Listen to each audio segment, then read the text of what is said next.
before we get started, I have two questions. One is, how many of you prefer to age in place instead of going to a senior community? Yeah, so that's why we've asked. Originally, I was just going to have senior living communities here, but we've asked Maureen, who actually does in-home care, helps people with that. So she's going to be on the panel as well, because I know that's what all of us, well, a lot of us really want. But here's one of the things that I've also found out. That's one of the things people always tell us. The other thing we often hear is they're in the senior community. They said, we should have done this a long time ago. So I don't want you there either, but I want you to be comfortable whatever your decision is. So I'm going to ask up to 3 people to share with me what your biggest concern or question is that you're hoping might get answered today by our panel. Is there anybody that has like a pressing question or concern that you're here for? Naomi? Wait, use the microphone. Hi. One of my main concerns is, I know I'm going to be moving, it's where is still a question, but how do I make choices and go from 1,400 square feet to 500 or 600?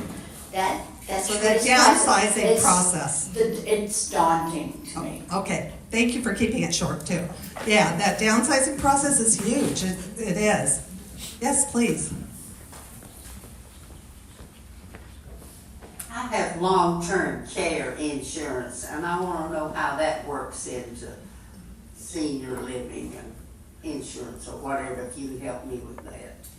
Yeah, and I bet they might touch on that a bit today. Plus, in October, we're going to have a seminar that covers how to pay for it and how that all works. Do we have one more? One more question. Thank you. What are the cost options if you don't have a heck of a lot of savings? What are the levels of what you can afford? What's the market look like? I bet Sherry can touch on that. All right. So with that being said, real quick. Okay, this is the last one. One last question, just so that I make sure. We were in, Real quick. we were in assisted living or independent living. COVID hit, 2020. I moved to Carlsbad then. Can you make it really quick? That was it. Oh. I just want to know what happens if we have another covert out there. Oh, okay. Yeah, okay, thank you. That's a good question. Yeah. Thank you. Okay, I'm going to ask our panel to come up. And what they're going to do is one by one, they're going to introduce themselves. So Maureen, you can either sit or stand. I leave it up to you to decide.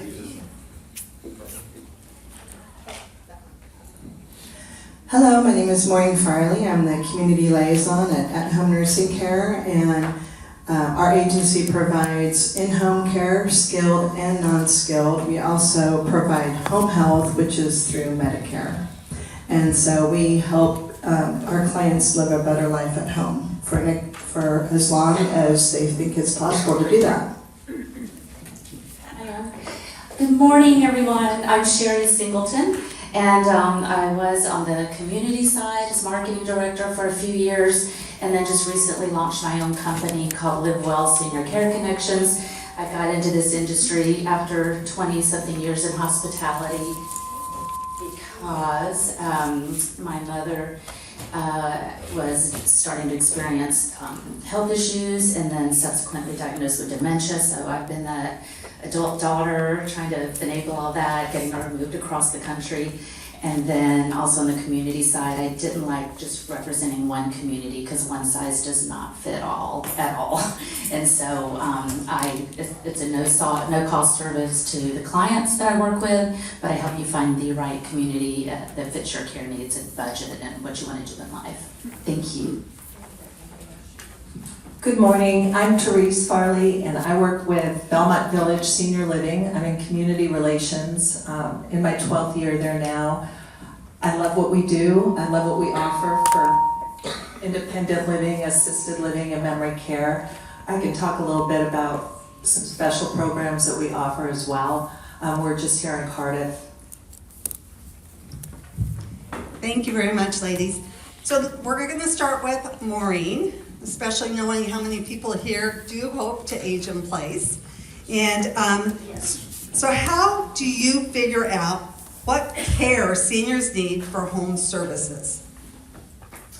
So the agency I am with, At Home Nursing Care, we do a free needs evaluation where I, as the community liaison, will come to your home and assess your care needs, and then based on what we come up together, we come up with how many hours the person might need in their home to help with a personal care attendant, to help them with anything from driving them to the doctor's appointments to light meal prep, light housekeeping.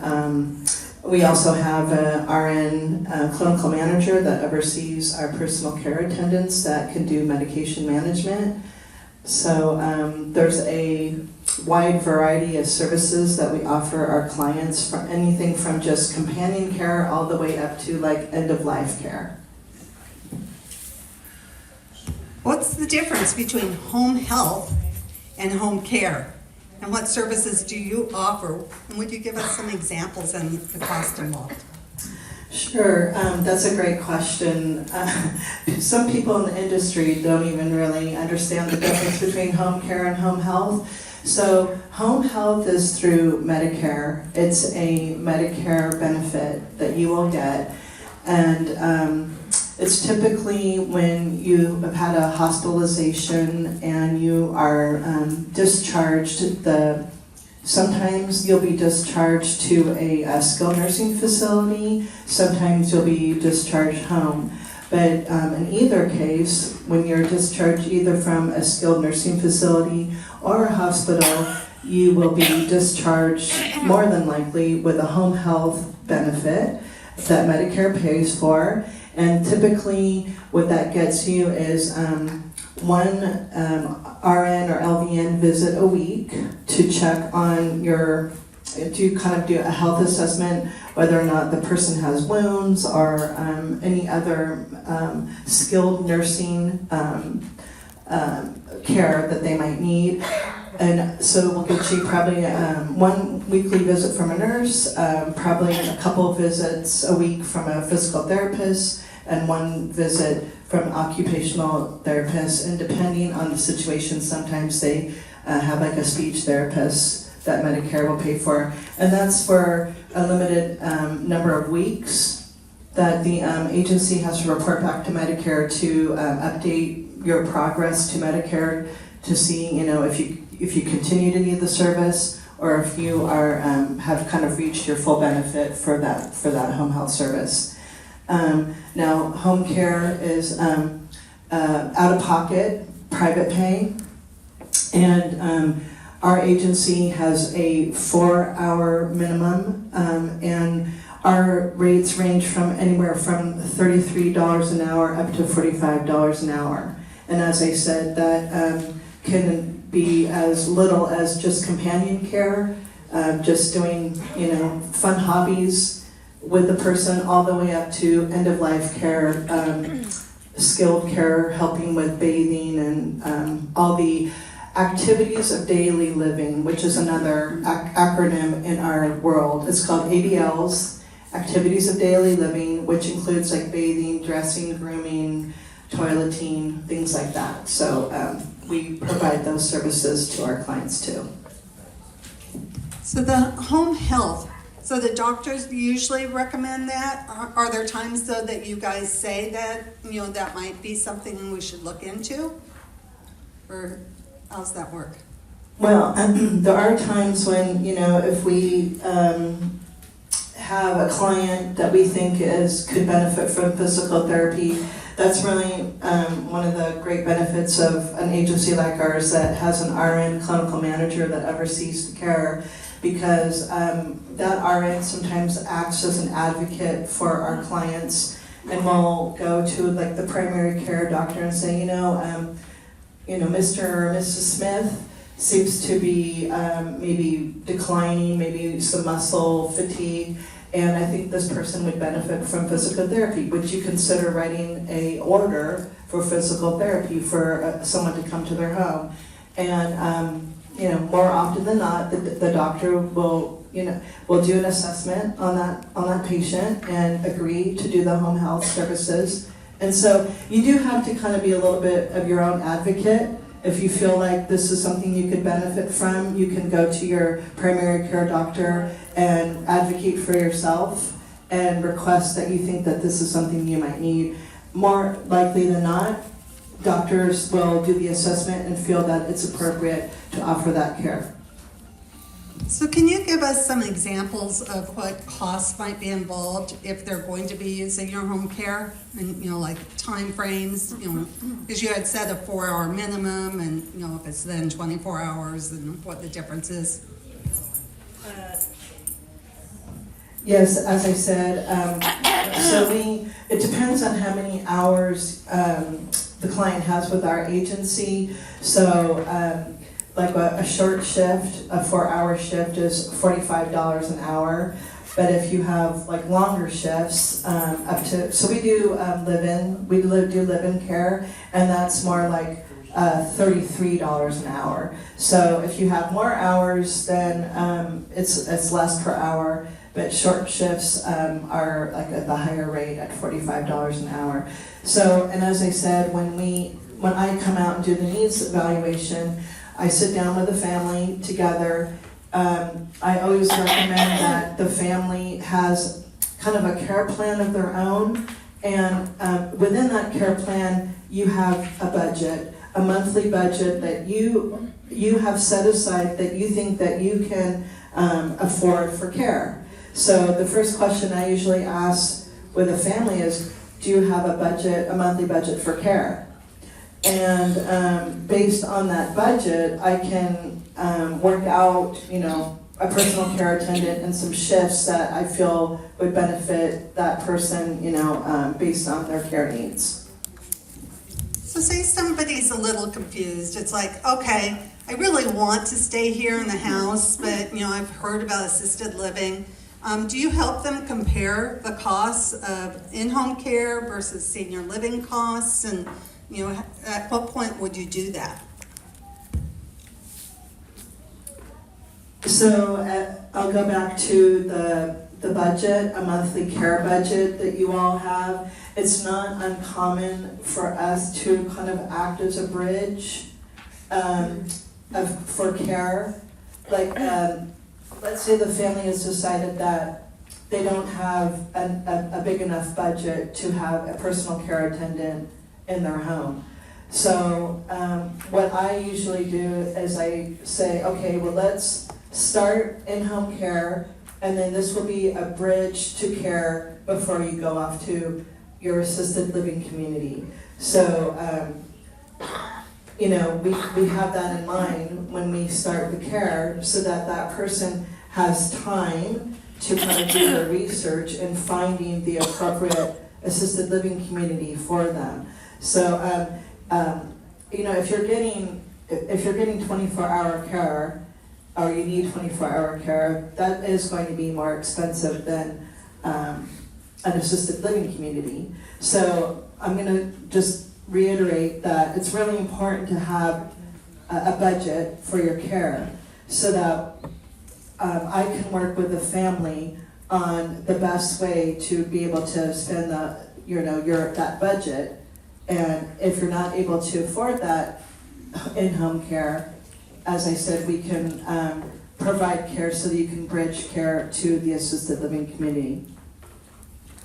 So would you share a bit about companion care to the end of life and how that works, and what you guys do to help with that?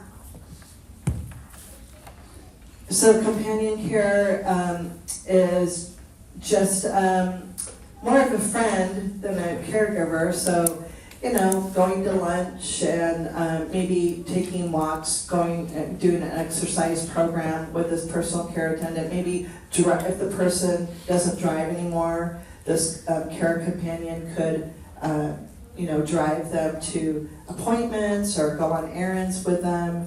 As I said, it's more of just a kind of a friend. There's not any real heavy care involved. And then all the care, beyond that, in between, like companion care up to end of life, as I said, it includes all those ADLs, the activities of daily living, which is, I'll say, again, bathing, grooming, dressing, transferring, like they call it ambulation, where let's say you had a surgery and you're not able to get out of bed without assistance, so a personal care attendant would be there to help transfer you from the bed, to the walker or bed to wheelchair, and then to the bathroom, and as I said, help with bathing, some more heavy care. And then end of life care, what we do is we help supplement care a lot of times with hospice, where hospice nurses are only coming in, 1 or 2 times a week, and they need more care than that, with just, bed baths or helping with just personal care. And we have personal care attendants and caregivers to help with the end of life care, also to supplement care with hospice. So also let's talk about medication management. So you have in-home care, but you need to have an actual nurse take care of that. Is that correct? And what kind of cost is involved in that, and how often would they come? Yeah, so once again, our care is overseen by a clinical manager RN, and I would recommend that if you are looking into in-home care, that you make sure that their care is overseen by a clinical manager RN, because what ends up happening is that our RN will do an initial assessment, and they'll do a care plan and a start of care. And if the person feels like they need medication management, our RN can help with that. So we do everything from helping to sort the medications for the AM and PM doses, and then they maybe set that up for the client, and then our caregiver will come in and we'll do medication reminders. They can't actually, put the medication in the person's mouth, because that's a skilled service that only an RN can do. But they can do medication reminders. If our RN sets up the dosages, our caregiver can do those reminders. We've also done very clever things, such as they have these automated medication dispensers right now. And so for clients that maybe can't afford like a clinical RN manager to come out once a week to help them with their medication management, we've recommended this. There's something called the Hero out right now, which is an automated medication dispenser. And there's other ones out there, but we happen to use the Hero quite a lot. And this will automatically dispense your medications and sound a little alarm to remind the person to be compliant with their medications. So there's kind of a whole range of things that we do based on the person's need and budget, things like that. Because RNs, if you're seeing an RN out of pocket, they're going to be, $150 an hour for them to help with medication management. So someone might be interested in just getting somebody independent off the street to help. Why would they go with a company like yours as opposed to doing that? Okay, I have a couple notes because I just want to make sure that I cover. Well, there are a lot of different reasons. For one, it's a liability concern. I mean, if you go through an agency, obviously we cover all of the liability. And one of the main things I guess we could talk about in terms of liability is workers' compensation. If there's an injury on the job, then obviously our agency takes care of all of the workers' compensation. There's really no such thing as like you hiring a private caregiver without actually being the employer. You assume all the responsibility when you hire somebody like that. You're basically the employer of that person. So that client has to cover all the workers' compensation liability and all the employee taxes, such as what we pay into like Social Security and Medicare and things like that. We've had cases before where families have had some of these caregivers, maybe they get let go from a job and they try to collect unemployment benefits, and because the person hasn't paid into unemployment, they have a case against the person to go back and get like a pay, would be like retroactive pay on unemployment. So there's just a lot of things in terms of like liability, taxes. Also, we do full vetting of our caregivers. We do a triple vetting of our caregivers. We do like an FBI background check. We do a DMV check. So anybody from our agency that comes into your home has completely been cleared by all the federal and state agencies. So you can feel assured that they are, they don't have a criminal background record or anything like that.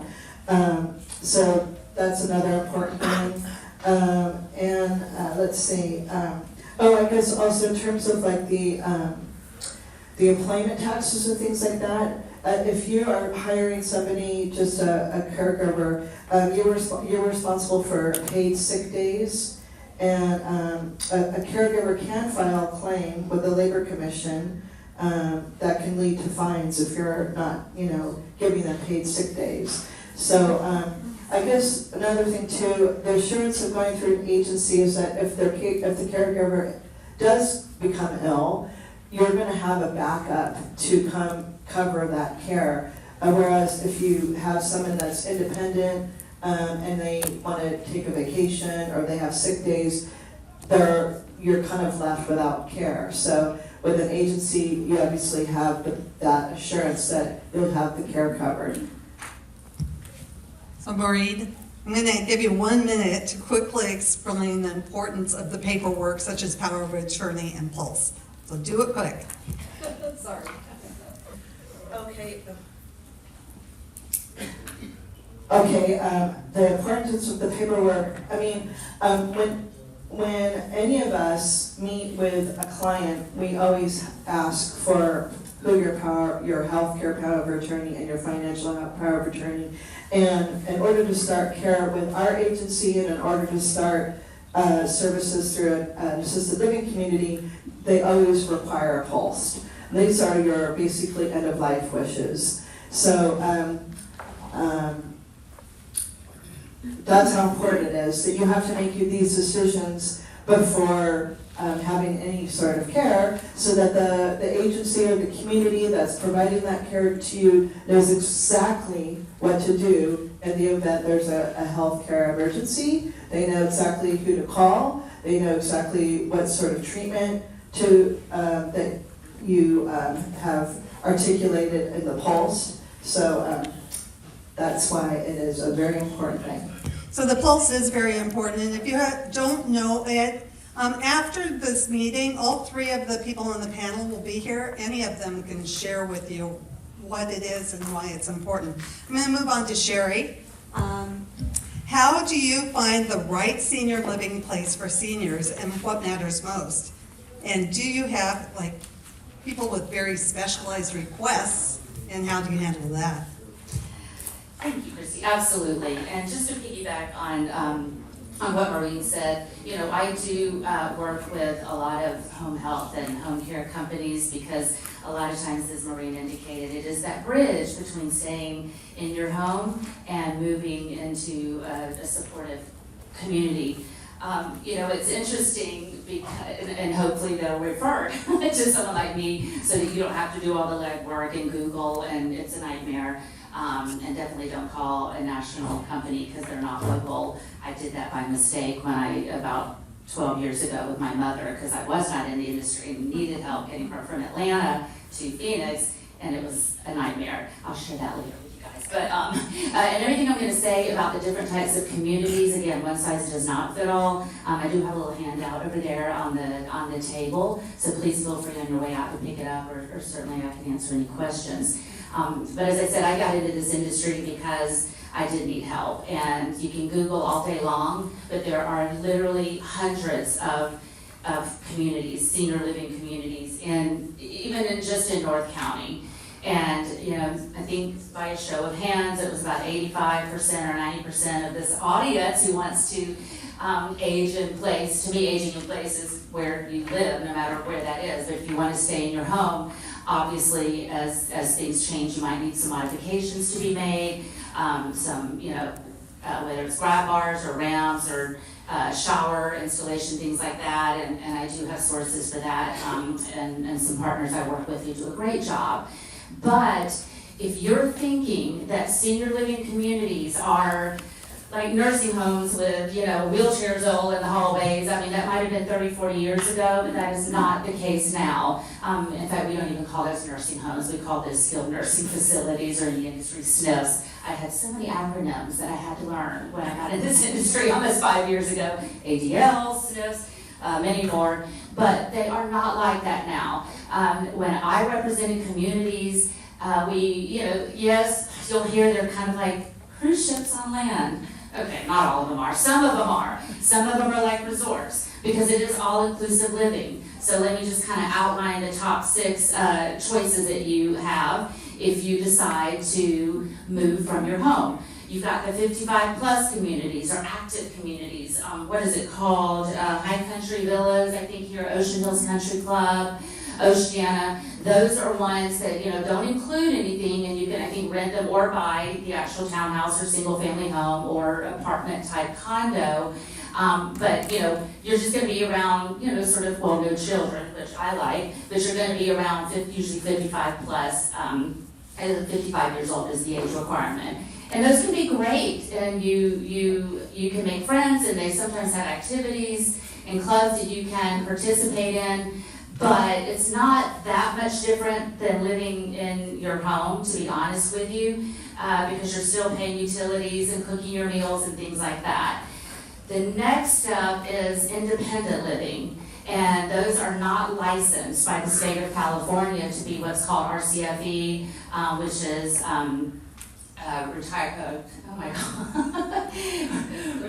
residential care facility for the elderly. I think I forgot it because I hate that acronym for the elderly. Anyway, but RCFEs, those are licensed communities. Independent living, if they're not licensed, they don't have care. They usually will provide 3 meals a day. Some of them, again, are like resorts now. Just the last 20 years changed so much. And pickleball courts and wine tastings and art studios and lifelong learning opportunities and outings and your huge apartment. Now, when I say huge, I mean, if you live in a 3,000 square foot house, not that huge, but there are some that are, 1,500 to 1,800 square feet. And so you don't have to, not sure, I can't remember who said, but I mean, downsizing, or I like to call it right sizing, is not sometimes that big of a deal, because it might not be that much smaller than what you're moving from. If it is, we have wonderful partners who are very good at helping you right size. And in fact, I do a whole workshop at some other senior centers about lightening your life and simplifying, because it really, we have too much stuff. A friend of mine has a company that does move management for seniors, and she calls her workshop, do you own your stuff, or just do your stuff on you? Anyway, that's a whole other thing, a whole other workshop. But independent living can be great. Sometimes they're standalone. Oftentimes they are blended with assisted living. So it's a beautiful community, and it's got independent maybe in one building, assisted in the other, which is licensed and does provide care. Sometimes it's one big building, and you don't know who's in assisted living and who's independent. It's all blended. The great thing about that is you move in, you just want companionship, or you want somebody to fix your meals and clean your, apartment, your condo, you wanna have socialization opportunities, that's great. Maybe down the road though, you, gosh forbid, fall, you need some help, you don't have to leave your apartment because it's licensed, it's assisted living too, so the care comes to you. Those are really great, and those are kind of new, that blended concept. Then you have what's called memory care, memory support communities. Most of the communities that are being built now have memory care either in a separate building or a separate wing. If it's a smaller community, maybe one floor. And that is obviously for residents who are diagnosed with some type of dementia, Alzheimer's, Lewy body, whatever the case may be. But I will say something too, and I learned a lot about memory care in the last 4 years since I got into this industry. And a lot of times it will, if you're a couple and it affects one spouse, some of these communities are really, really great because you can move in, and even though you don't live in the same apartment, you're on the same campus, or you could be in the same building, and you're still together, except the person with cognitive issues has support and the care they need, and specialized training with the staff. Because if you're trying to care for someone, and I tried to do it myself with my mother, you think you're doing the right thing, but I will say, I have found such a difference when residents move in who have dementia into a memory care that is run well and the staff is highly trained. It can change their life. It really, really can. I'm getting a little choked up because I saw how it did with my mother. So memory care. And then you've got the, they're called boarding care. I don't like that, so I prefer residential group homes. These are the homes that are in your neighborhood. You may not even know it, but they're nestled in your neighborhood. They're single family homes, usually 6 to 8 beds or 6 to 8 residents. So that's really for folks who need sort of a higher level of care. Some specialize in residents with dementia. The staff to resident ratio is very, very tight, so maybe three staff members to one, but not a ton of activities like the larger communities, but that is an option. Again, there are, I think last count, 160 and counting in North County. So I visit every single one to make sure that their license is up to date, staffing, etc. So again, I do that legwork for you and then show you the top few. And then the SNF, Maureen mentioned, skilled nursing facility, used to be called nursing homes. That's what a lot of people, when you say retirement communities or senior living, that's exactly what they think, and that's not it at all. That's if you've had surgery and you need to recruit, and you need therapy, you need skilled nursing, medical attention. Those are usually short-term stays. Medicare will pay up to usually 100 days. And you do not want to live there, to be honest. You really don't want to live in a skilled nursing facility long-term. Lower income folks might have to, and that's where Medi-Cal comes in, but that's not a place you want to stay for long. So in a nutshell, that's it. Okay, Sherry, so quickly, what people really want to know is about the cost. So if you could give us a range, for like independent living, assisted living, like the high end, low end, what are people looking for? And if they need like special services with assisted living, how does that work? And I wish I could sit here and say, oh, well, when you need it, when you want to go to independent living, it's this price. Then when you move to assisted, it's this price. I will tell you, because again, I've been to every single one in North County, and it runs the gamut from, it used to be, even 3 years ago, I could find a nice independent living apartment, you have your own apartment, for a client for under $3,000 a month, and that would include everything. That would include usually 3 meals a day in a dining room, housekeeping, transportation to and from doctor's appointments, banking, shopping, things like that. It would include activities, outings. It would include maintenance, so you don't have to fool with repairing anything. So everything, again, for a ship on land, but everything's included. $3,000 is I have today? a couple. How much today? I have a couple of communities I work with that are nice. They're not the fanciest 5-star resorts, like some of the other ones. But I could get a client for $3,000 into a studio apartment. and then everything else, is included.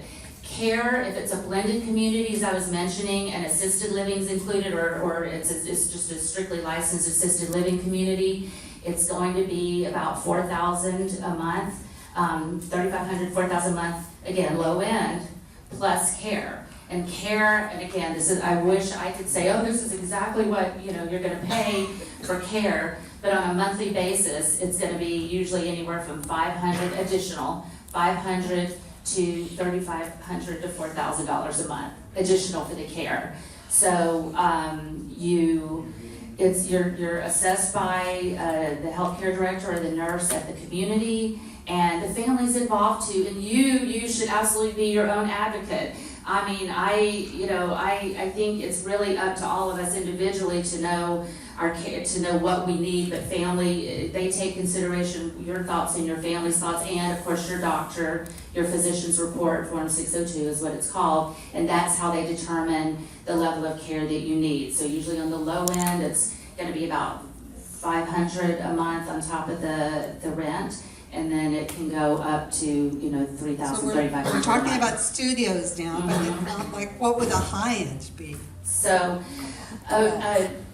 a community that is nice, that has maybe a 1-bedroom, that's gonna be about $5,000 If a it was a month. studio, let's compare apples and Oh, apples. studio, Yeah, We're okay. talking about studios. Okay, well, one off the top of my head, which I helped open a couple of months ago, a couple of years ago, gorgeous, absolutely gorgeous community.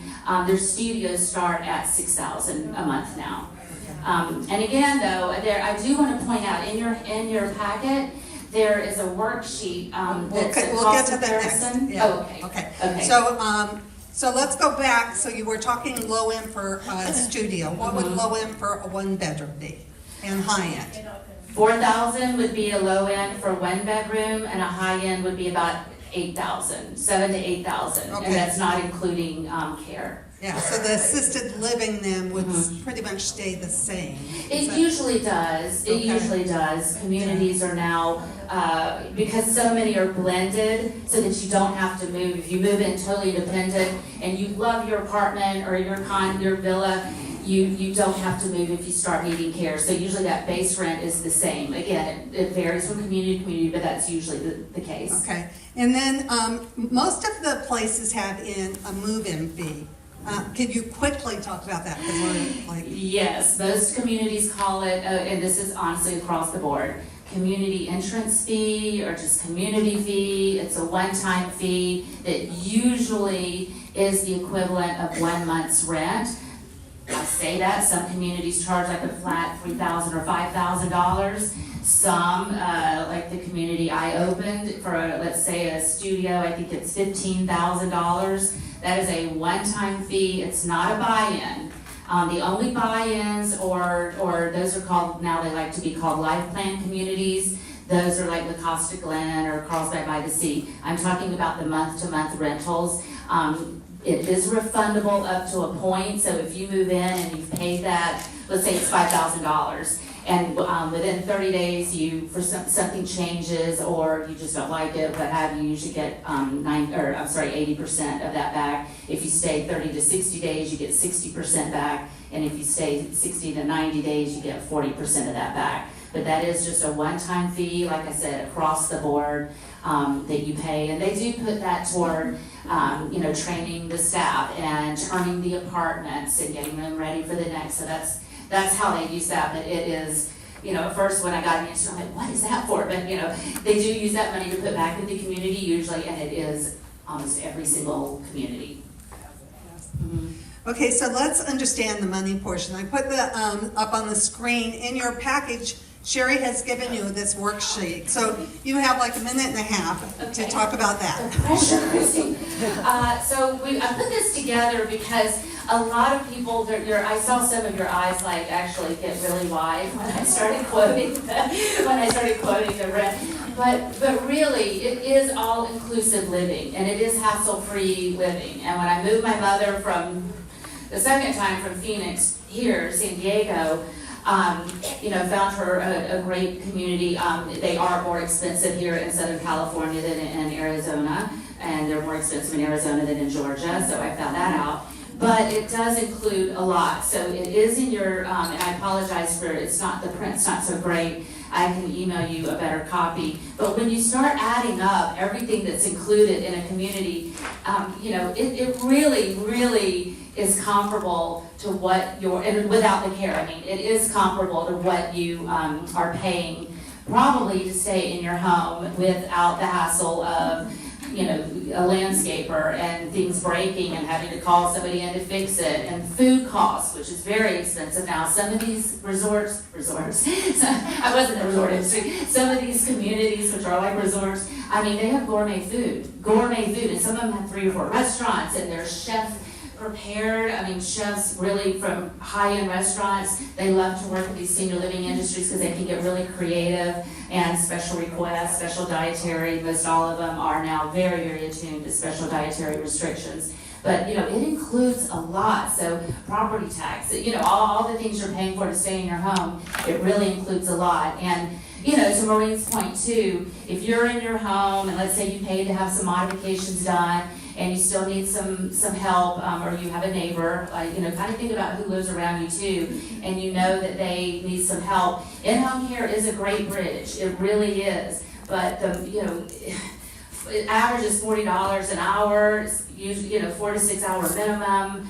If you need 2 visits at 8 to 10 hours a day, I mean, it really adds up. So that cost, just kind of keep that in mind, but I did add the care to the bottom of the sheet, because if you're in independent or assisted living or memory care, you're going to pay extra for care for the assisted living and memory care. If you're in your home, you'll pay extra for that care as well. But that'll just give you an idea of sort of what you're looking at to kind of compare staying in your home versus moving into a community.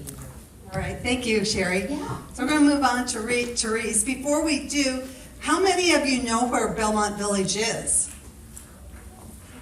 Well, almost all, majority, not everyone. So you might want to start with that. And then if you could share with us what makes Belmont Village so special. Hi there.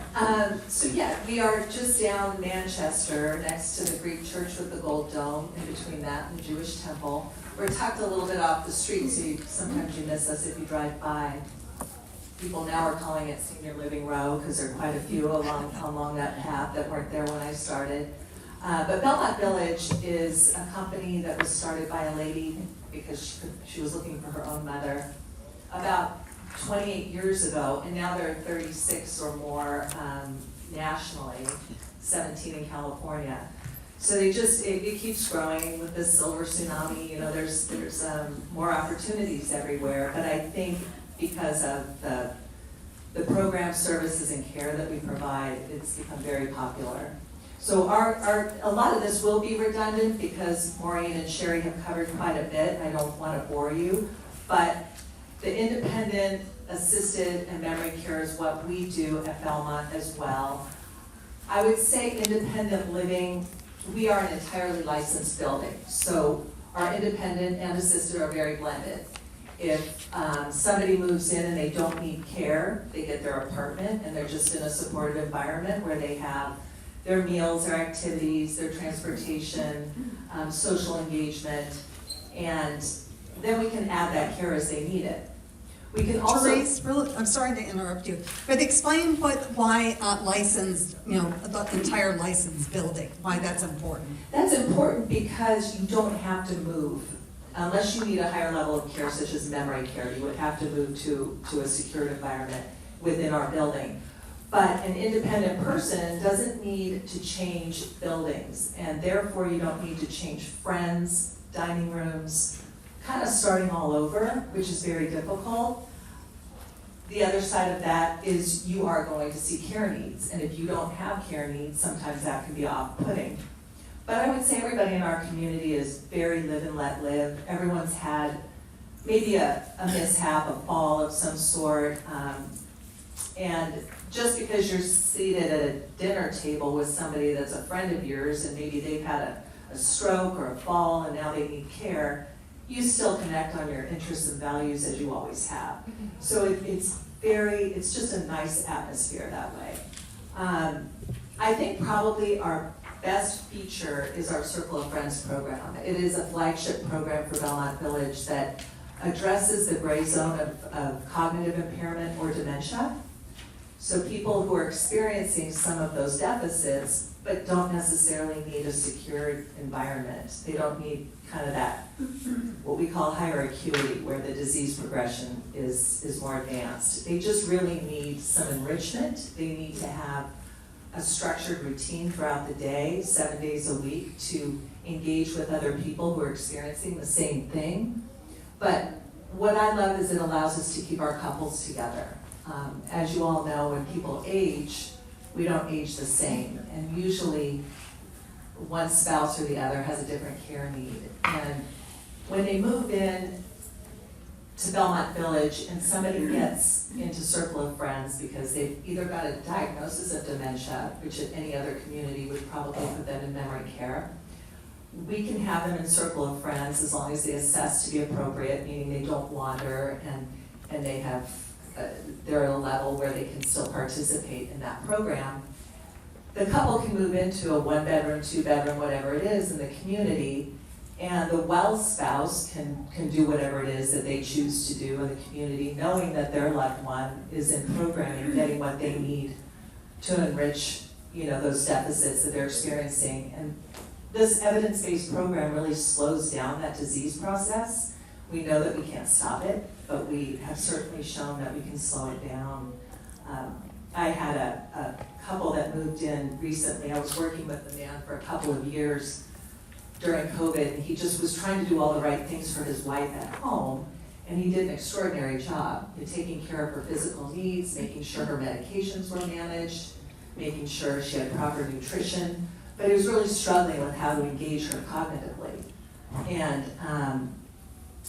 they both moved in, and she goes to programming. He walks her there each morning, and then he would read the paper and do his thing. And the other day he said, "I can't believe it, but I played 9 holes of golf today, and I really thought that chapter was over for me, but I knew that she was okay."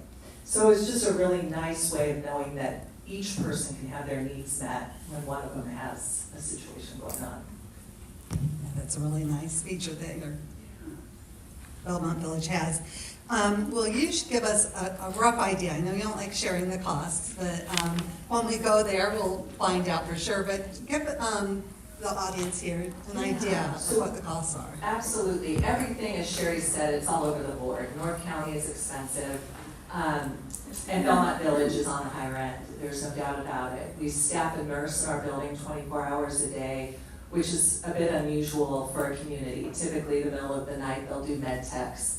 We've always done that so that we could take insulin-dependent diabetics, but it has made a big difference for our aging residents when it comes to falls, because not every fall is 911 worthy. So we are able to have our nurse assess the fall, which many times happen in the middle of the night.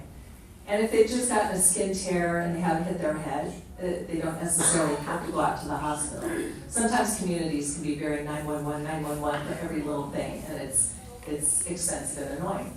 So we mitigate a lot of that, which is great. But I would say our costs, depending on the level of care, can go from just over $5,000 a month to upwards of $15,000, depending on what that care is and how big the apartment is and how many people occupy it.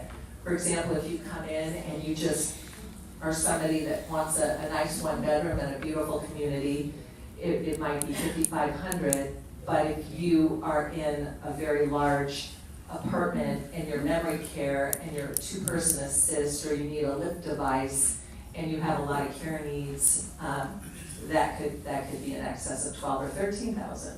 So it just, there's so many ranges.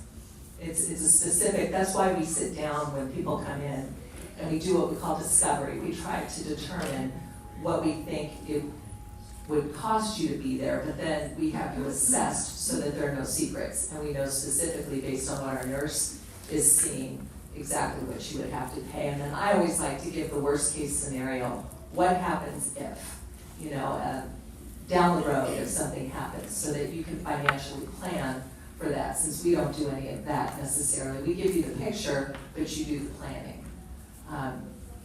I have a personal feeling about communities where I think if somebody's looking to move into one, they should probably consider communities that have memory care and not just independent and assisted, because we just never know what's coming. And we have seen, and I'm sure Sherry could agree, many instances where somebody moves into independent or assisted and maybe they have a stroke and now they have vascular dementia and they have to move again. So even if it's something you never want to think about, we all hope it never happens and probably won't, I think it's good to pick communities to consider that have that level of care attached. So you have a move-in fee, and is that refundable at any point? And is it the same price for everyone? How's that work? It is. So we don't do dynamic pricing, which is a lot of communities now will price an apartment differently if it has a better view, or if it has, our building is all this, if this floor plan is this cost, this floor plan is this cost. And our community fee is the same. Traditionally, it has been 1.5 times the rent. Now that we have a lot of new players and a lot of new competition in the area, that really works to your favor. And we've been there for 15 years. So we used to have a wait list all the time, and we were really the only high-end community in the area. So the next best thing was not even close. Now there's a lot in between. There are a lot of choices, and we recognize that, but yet we think what we offer is still is terrific. So we reduced that community fee to a flat $6,000. So would you like to share a brief story about one of your residents and what they enjoyed, the quality of life, any type of interesting things? There's so many stories, and post-pandemic, they just keep getting better because people were so deconditioned, living at home, not moving as much as normal, physically and cognitively kind of just struggling. And I have a gentleman who moved his wife in because she needed memory care, and he moved her into our memory care, but he lived locally in Encinitas and he wanted to stay home. And obviously, that's the majority of what we all feel. We want to stay home. But when you open your mind to things, sometimes it shifts. So he was king of his castle. He'd come visit her every morning. I'd see him on the way out, and I'd say, it'd be easier if, nope, stay at home. That's it, period. And then one day, probably 6 months in, no, it was actually probably a year into her being there, he said, I think it's time to talk. And I said, okay. So I gave him what the pricing would be for an independent living apartment and showed him an apartment. And he said, it occurred to me I won't be driving forever and I need to see my wife every day. And so it's probably easier to do now than down the road. And so I'm gonna consider that. And I said, great. You can also start with a short-term stay if you're scared. If you don't want to pay that $6,000 and you want to stay for 30 days, see if you like it, that's always an option too. That's a daily rate for 30 days, something that anyone can do if they're rehabbing as well from a break. But anyhow, so he said, no, I'm just gonna go for it, I'm gonna move in. But I'm not a very social person. I just want to stay in my apartment and do my own thing. So you can be as private or as social as you choose to be. And a month later, he's joining activities. A couple months later, he's on the resident council. And now he dances at all the happy hours. His adult daughters come and they dance with him. And he was in our fashion show. And he said, I just don't know why I didn't do this sooner. And I said, because you're stubborn, that's why. Okay, thank you very much. So we're going to move on to the question and answer. And what I'm going to do is have Rick and Chris come up. And we're going to, between the three of you, you're going to share the microphone. And Chris, I'm going to have you read the question. And Rick, we're going to have the panel answer, but Rick's going to go around afterwards with a microphone. So let's pass. Here's Chris. So go ahead and ask the first question that was asked there, and we'll have, I'm going to pass this, and whoever feels equipped. I know the first one had to do with decluttering, but this is really more about cost. So if any of you have an idea of how much it costs, to declutter, why don't you read what the question is, but keep it in mind that. In my office. How do I make choices to downsize in order to move? Okay. So when I was with the community, we used to host monthly sort of downsizing or right-sizing workshops. And it is a matter of, we called it unstuck or get unstuck, because when you have a ton of things that you've had forever, it's very emotional. And I mean, there are more storage units than Starbucks, I think I heard. And we just keep our stuff. So we work with partners who anywhere from $70 to $90 an hour, but they'll always go in and do a complimentary consultation with you and see sort of what the lay of the land is and how much stuff you really have. And then they can help set up, and it's never too early. It is never too early. And I do tell people nobody take offense, but your kids don't want your stuff for the most part. They really don't. And you don't want them, if they're dealing with a very emotional situation and you're sick and you have to move to deal with that in addition to worrying about you. So it's really good to just kind of lighten your load now. But anyway, $70 to $90 usually an hour. Once they get going, they'll help set up estate sales, or even now they're even helping you put things online, on eBay, so you don't have to. And then of course donating, and then of course there's some things that need to, well, maybe not go in the landfill, maybe they can be recycled. But they're called senior move managers. There are more and more that are popping up again, because we're all getting older and living longer, and we still have a lot of stuff. So there are folks who can help you with that, but it's never ever too early, and start small. I think I saw on your table out there something about an elephant or taking yes, just start small. One bite at a time. Yeah, because it's overwhelming. I get that, but yeah, there are people who can help you, and just start small and start early. Question number 2. How does long-term health care work?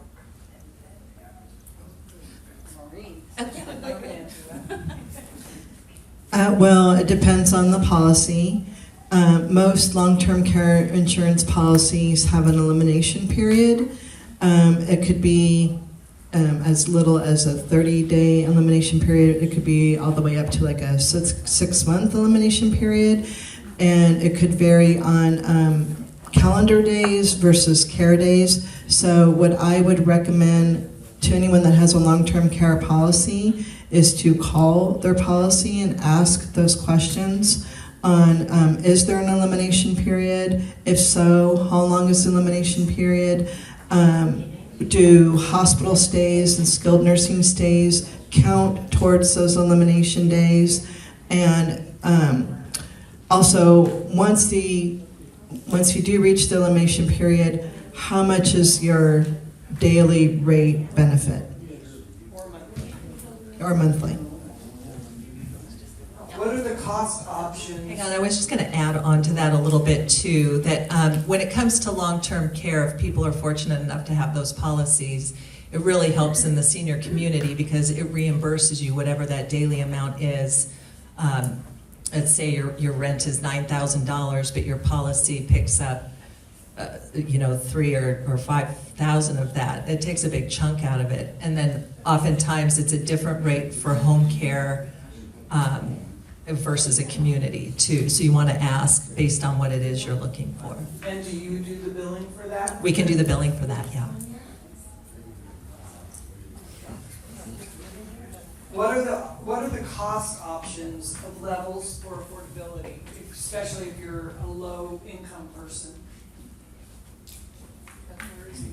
Oh, I also wanted to let you know that our agency does the long-term care billing too. So as far as cost options, well, for low-income people, there is something called the assisted living waiver program, and you have to be very low income for that.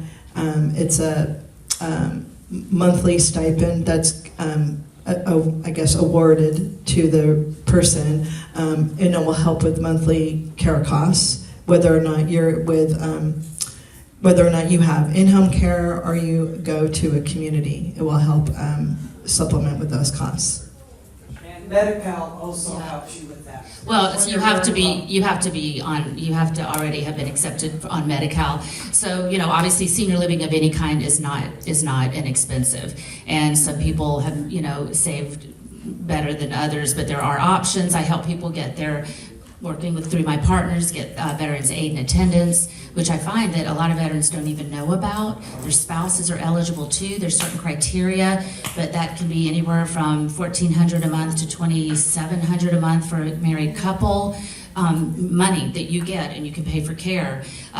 Medi-Cal, again, it's a very generous benefit here in California, and they just stopped the look-back period, and they did increase the amount of assets you can have. They've never counted your home where you live, but you know, it used to be what, $2,000, and now it's $130,000, or yeah. So there are, you know, but you have to qualify. There are some options available out there, but.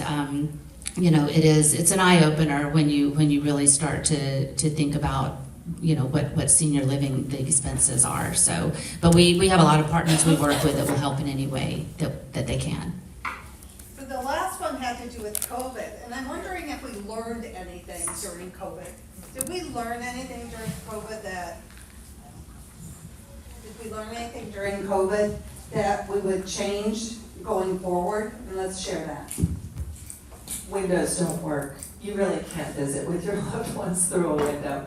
I fortunately did not have a terrible experience during COVID. I used to come home and say that my residents were living better lives than I was on the outside, because we had them outside, socially distanced, doing exercise classes. We had them outside distance doing music. We tried to keep them active in a safe way, and it really worked, where other communities, every community was so different. Some people had them locked in, and I heard it over and over, and although it's illegal, it did happen, you couldn't come out of your apartments. And we saw, just with people eating in their apartments, how they were deteriorating, because you like eating with other people. They weren't finishing their meals, they weren't hydrating. So I think what we would do differently is we would make sure that we had eyes on, I mean, we did this, but from what I was hearing in the community, making sure that people were eating and drinking, keeping an eye out for any kind of depression that we're seeing happening, and making sure that people have access to their family members. That was probably the worst part of it. Yeah, I mean, isolation is not even just for folks with dementia, but it is really detrimental to your health. And that's why, you know, yeah, a lot of people want to stay in their homes, but if their neighbors aren't coming by anymore and you can't drive, then that's not the best situation. But with the communities that did completely shut down, I do believe they won't do that again. They'll take precautions and keep things open. You know, one thing that really would make me so mad is when I would watch the news or, you know, the media, they always showed skilled nursing facilities. And that's, you know, again, that's why people think, oh, everything looks like a skilled. The majority of options are not that, and that is not how the majority of communities, you know, operated. And so just know that there are a lot of other options, and I do think we've learned, and I do think that, you know, it will be, most communities hopefully will pattern more like Belmont and keep the socialization aspect, but safely. Yeah, we'll let Maureen take that too. And then we're going to open it up. So if you have a question, we're going to bring the microphone to you. Go ahead. Well, we learned during COVID with in-home care that it was just business as usual, and our clients really benefited from a caregiver coming to their home, just continuing care, and, you know, preparing their meals, helping them get around errands, shopping for them. It was pretty much business as usual for in-home care agencies. Of course, we were essential workers, and we didn't really miss a beat during COVID. So does anyone have questions? You. We'll just start right here. Okay. I have really good long-term care insurance, but it's still scary. But I think the question I'm going to ask is, my children do not want to have the talk with me. I have a pulse, I have an advance directive, I'm downsizing already, and I'm very healthy. But I had a heart scare, and they just didn't want to hear it. And I don't know how to get them to the table. So before I have the panel talk, I'm going to ask Rick to tell people what the seminar is next month.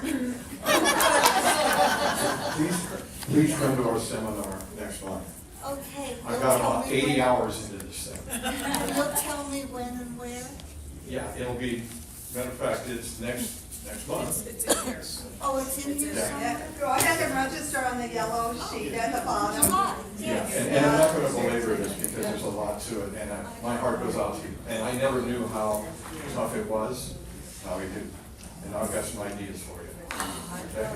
And remember, you're not alone, okay? Yeah, thank you. You bet. Wait, does anyone here want to address that too real quick? Well, first of all, props to you that you actually want to start the conversation. We usually have the opposite program where the adult children want to have the discussion about care, but the person that they're discussing the care about does not want to talk about I took care care. of my parents and learned a lot. Well, you know what? Once again, props to you. You're my dream client. So sweet of No, I mean, because believe me, this is a challenge that I have every day, where the adult children want to have the conversation with their parent, and the parent doesn't want to have that conversation. So, I mean, what I would suggest is that you just call a family meeting. It would be, whether it be a Zoom meeting, and you have all your ducks in a row.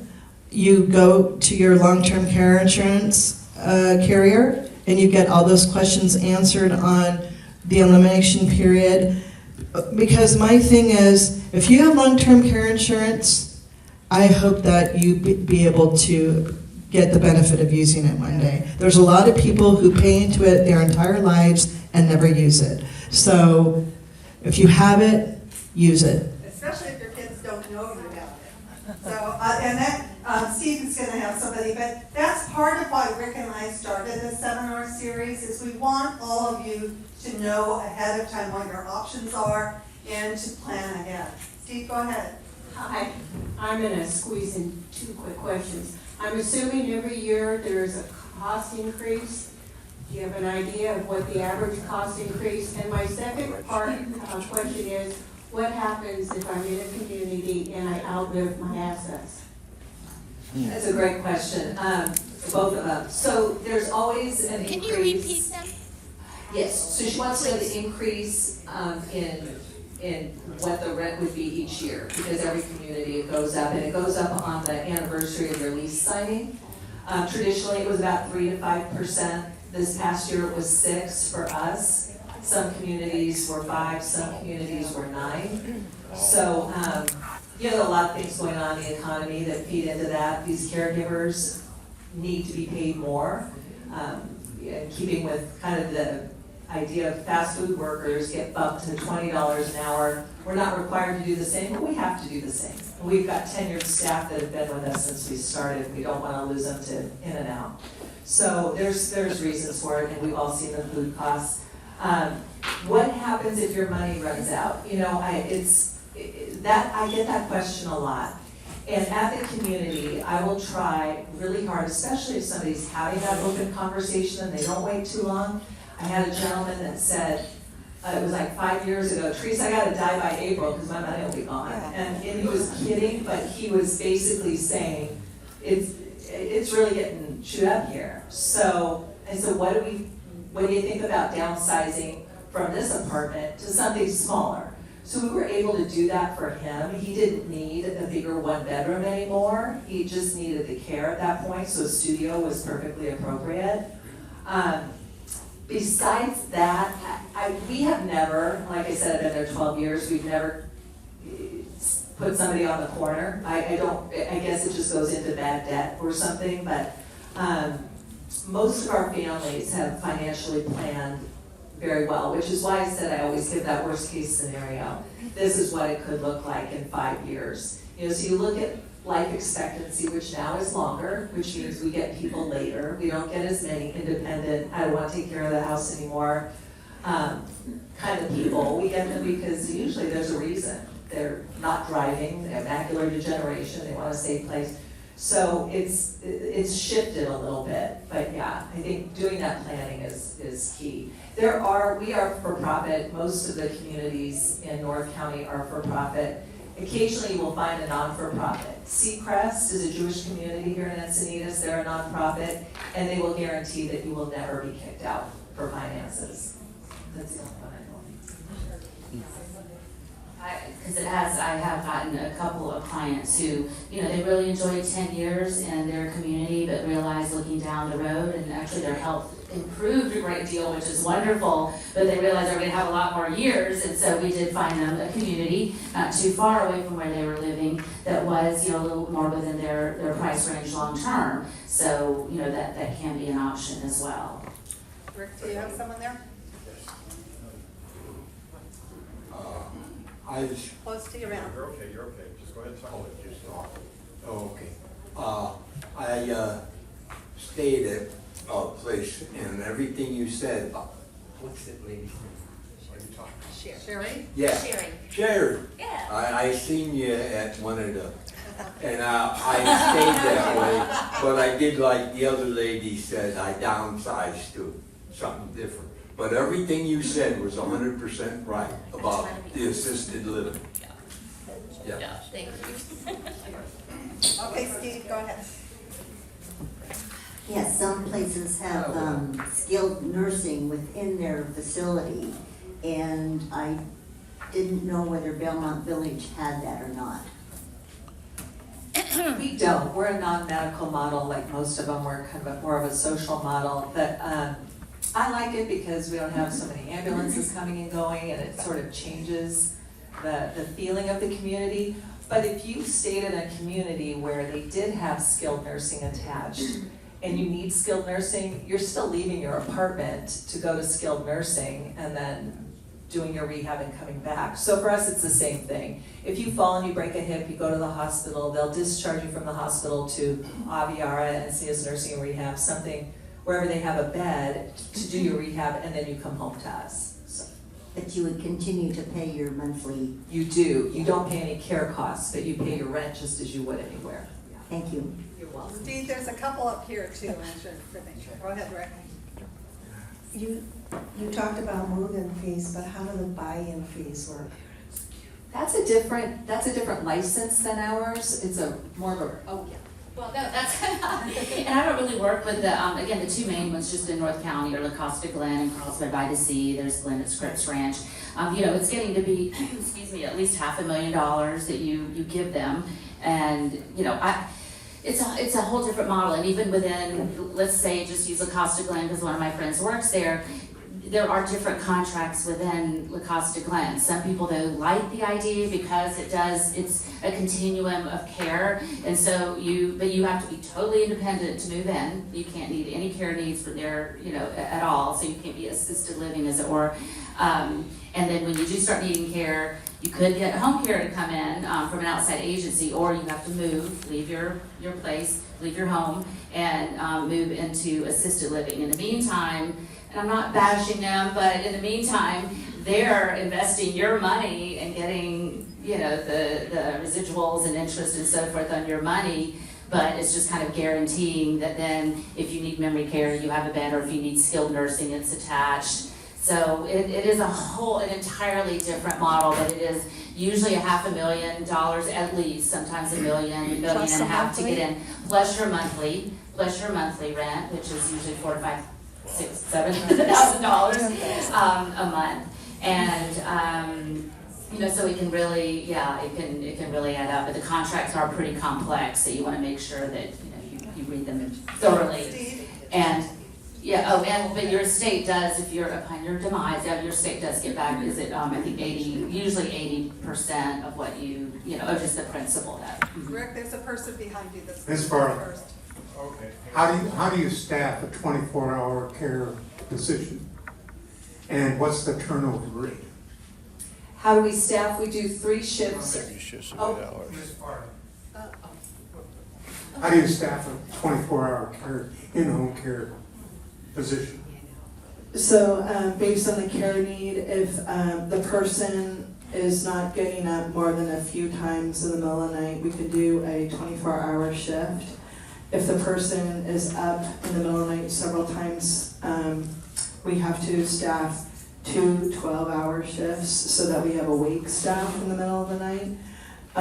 So if there's a 24-hour shift involved, that's when you have the lower rate. We have to pay overtime to our caregivers.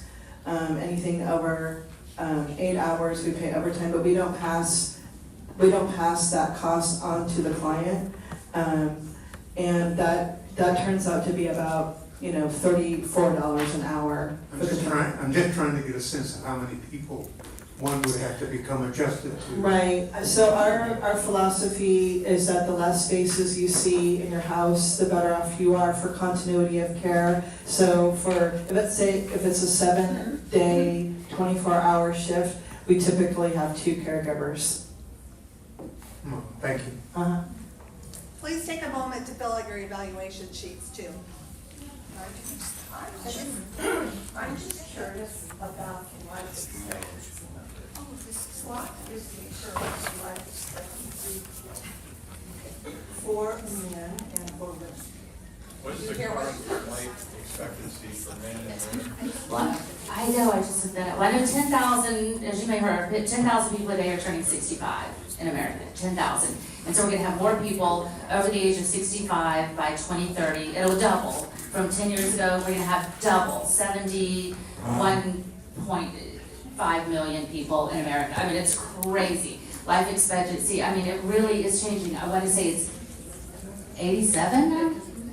Oh, well, men are about 4 to 5 years less. You got those stats? Yeah, so if you married an older man, okay, Rick has the stats. This is a lot of stuff that you can get on the internet, but you gotta be spending time reading what that means, right? Because if you just put, right now, you go to Mr. Google, and you say, what is the life expectancy of a male, right? They're gonna tell you 76. But now, that, if you take out certain things, and now you're starting to act from about a white male, that goes up to like 79, right? If you're talking about a white male living in affluent areas and it's really how you're taking care of yourself. I mean, as you continue to get older, it moves out. It does, yes, yeah, it does. And for all these numbers that I've just given you, it does, right? But I mean, come on, what we really want to talk about, and I sort of know you, you do take care of yourself, right? So when I'm talking about, we're not going to give you the numbers for people who are taking care of themselves. You're going to have to go dig into those, okay? So if you decide all of a sudden, to start putting away a bottle of tequila every night and maybe take up smoking, you're not going to make it. But for the most part, and I'll tell you, everybody up there is going to tell every one of their clients, get up and move, exercise. And do they all follow your lead? They do. If you're living in a community, the studies show you are way more active because the activities are already there, the program. If you don't like what they're doing, once a month you meet with the activities director and they will change it and add new activities. It really is, if you're in your house by yourself, even if you drive, chances are you're not gonna get nearly the activity or Which is fun. one point we can make. And that is if you go look at a senior community and the life expectancy there, it's going to be higher than the life expectancy for somebody living at home. Because you're going to have influences of other people. You're not going to be able to get away with putting your feet up and watching Tom Selleck for the next 4 or 5 hours, right? It doesn't work that way. It doesn't work that way. You become a different person, you become more socially engaged. And when they were talking about memory care, that's where the problem is. You're not using this up here. So we're gonna let Steve ask a person, and Rick, she's had her hand up from the very beginning. Okay. Steve, go ahead. Okay, I have a father who's 101, lives with me. Wow. He's been living at home with me for 10 years. He has fallen a couple times, so we know the routine of he goes to the hospital, but he's been fortunate enough to be able to come back home. So I think one of you answered my question, that if he falls again and needs to go into skilled nursing, who decides that? Is that me, or is it the facility or availability?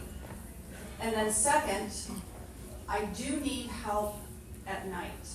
I have pretty much a caregiver coming during the day to help me a lot, but I need someone in the evening. So what is the cost of that if they come at 6, they stay till 6 in the morning, they're sleeping all night at my home, but they're just making sure he doesn't fall again?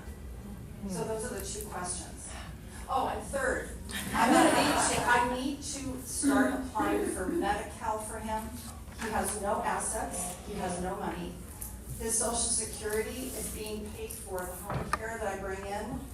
So I am willing to pay somebody to help me apply for Medi-Cal so it gets done quickly in case anything happens. So as your question to skilled nursing, who decides that? If he's hospitalized and I don't know if you all know this, but if any of you get hospitalized or a loved one gets hospitalized, every single inpatient person in a hospital is assigned a social worker, case manager. That person works in concert with the hospitalist that's in charge of your care. And between the two of them and nursing, they decide the next steps for care. If the doctor feels like this person needs to be rehabbed in a skilled nursing facility, they will write an order and for them to go to a skilled nursing facility and work with the case manager on the coordination of discharging them to a skilled nursing facility. With that said, the family does have the choice to deny that that discharge order. You don't have to go to a skilled nursing facility if you don't feel like you don't want to go to one.